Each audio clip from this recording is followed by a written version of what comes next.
ധന്യനായ ഏകാധിപതിയും രാജാതി രാജാവും കർത്താതി കർത്താവും താൻ മാത്രം അമർത്യതയുള്ളവരും അടുത്തുകൂടാത്ത വെളിച്ചത്തിൽ വസിക്കുന്നവനുമായ നമ്മുടെ കർത്താവായ യേശു ക്രിസ്തുവിൻ്റെ നാമത്തിൽ എല്ലാ പ്രിയപ്പെട്ടവർക്ക് സ്നേഹവന്ദനം. ഇത് പ്രഭാത സന്ദേശം. നമ്മുടെ ജീവിതത്തിൽ ഒരു മാസം കൂടെ നമ്മെ വിട്ട് കടന്നു പോവുകയാണ്. 2025 8 മാസം നമ്മെ വിട്ട് കടന്നുപോയി.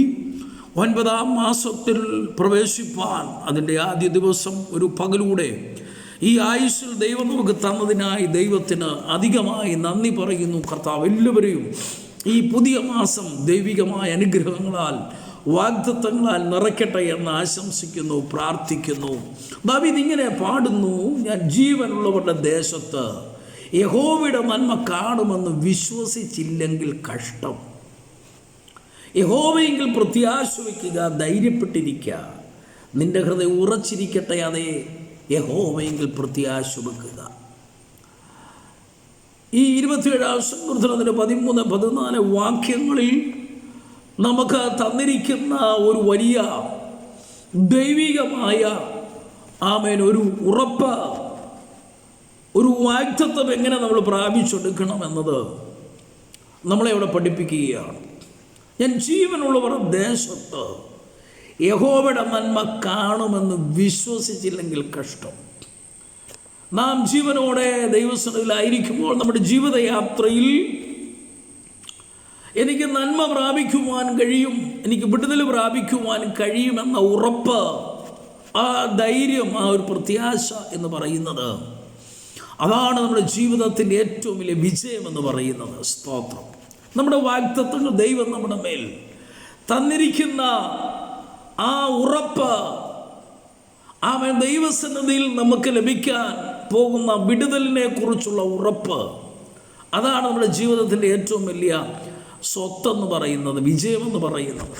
ഇവിടെ പറയുകയാണ്, തൻ്റെ ആ വിശ്വാസത്തിൻ്റെ ഉറപ്പ് അവിടെ കാണുന്നു.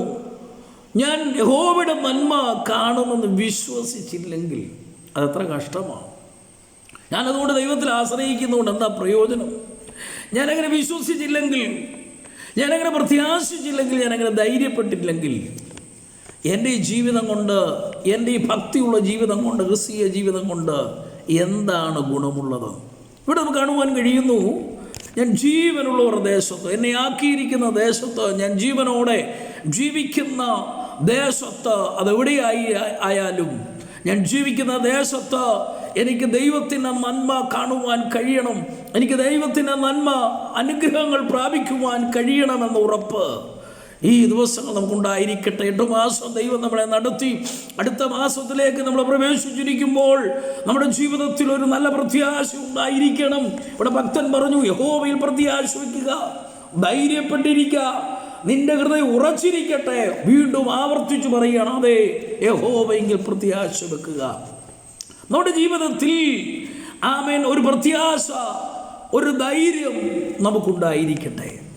3 കാര്യങ്ങളാണ് ഇവിടെ ഭക്തൻ നമ്മളെ ഓർപ്പിക്കുന്നത്. 1, ദൈവത്തിൽ പ്രത്യാശ വെക്കണം. 2, ദൈവത്തിൽ നമ്മുടെ ഹൃദയം ഉറച്ചിരിക്കണം. 3, സ്തോത്രം, നമ്മൾ കർത്താവിൽ ധൈര്യപ്പെടുവാനിടയായി തീരണം. അങ്ങനെയെങ്കിൽ മാത്രമേ നമുക്ക് ഒരു വിജയത്തിലേക്ക് നയിക്കുവാൻ കഴിയുള്ളൂ. എനിക്കെങ്ങനെ ജയിക്കാൻ കഴിയും, എനിക്ക് അനുഗ്രഹം പ്രാപിപ്പാൻ, നന്മ പ്രാപിപ്പാൻ കഴിയത്തില്ല എന്ന ചിന്ത എന്നും, ആ ഒരു ചിന്തയോടെയാണ് നമ്മൾ ഓരോ പ്രഭാതവും എഴുന്നേൽക്കുന്നെങ്കിൽ, ഓരോ പകലും നമ്മൾ കാണുന്നെങ്കിൽ അത് നമ്മളെ പരാജയത്തിലേക്കായിരിക്കും നയിക്കുന്നതെന്നാൽ അതിൽ മറിച്ച് ഒരു പ്രഭാതം നമുക്ക് തരുമ്പോൾ, ഒരു ദിവസം നമുക്ക് തരുമ്പോൾ നാം ഇങ്ങനെ പറയുവാൻ കഴിയണം: ഞാൻ ജീവനുള്ള പ്രദേശത്ത് യഹോവയുടെ നന്മ കാണുമെന്ന് ഞാൻ വിശ്വസിക്കുന്നു. ആ വിശ്വാസമായിരിക്കട്ടെ നമ്മെ വിടുതലിലേക്ക് നയിക്കുവാനിടയായി തീരുന്നത്. അവിടെ നമ്മളിങ്ങനെ കണ്ടു, യഹോവയിൽ പ്രത്യാശ വെക്കണം, ധൈര്യപ്പെട്ടിരിക്കണം, ദൈവത്തിൽ ഉറച്ചിരിക്കുവാൻ നമുക്ക് കഴിയണം. അപ്പോൾ പ്രത്യാശ, ധൈര്യം, ഉറപ്പ് ഇവ നമ്മുടെ ജീവിതത്തിൽ ഉണ്ടായിരിക്കേണ്ടത് ആവശ്യമാണ്. പലപ്പോഴും നമ്മുടെ ധൈര്യത്തെ ചോർത്തിക്കളയുവാൻ, നമ്മുടെ പ്രത്യാശയെ തോർത്തിക്കളയുവാൻ, ദൈവത്തിലുള്ള നമ്മുടെ ഉറപ്പിനെ അവയെ നശിപ്പിച്ചു കളയുവാൻ ശത്രുവായ പിശാച് അനേക തന്ത്രങ്ങൾ മെനഞ്ഞുകൊണ്ടിരിക്കുമ്പോൾ, അനേക പദ്ധതികൾ തയ്യാറാക്കിക്കൊണ്ടിരിക്കുമ്പോൾ, അതിൻ്റെ നടുവിലൊക്കെ നമുക്കൊരു ഉറപ്പുണ്ടായിരിക്കണം, നമുക്കൊരു ധൈര്യം ഉണ്ടായിരിക്കണം, നമുക്കൊരു പ്രത്യാശ ഉണ്ടായിരിക്കണം. യഹോവയുടെ നന്മ ഞാൻ കാണും.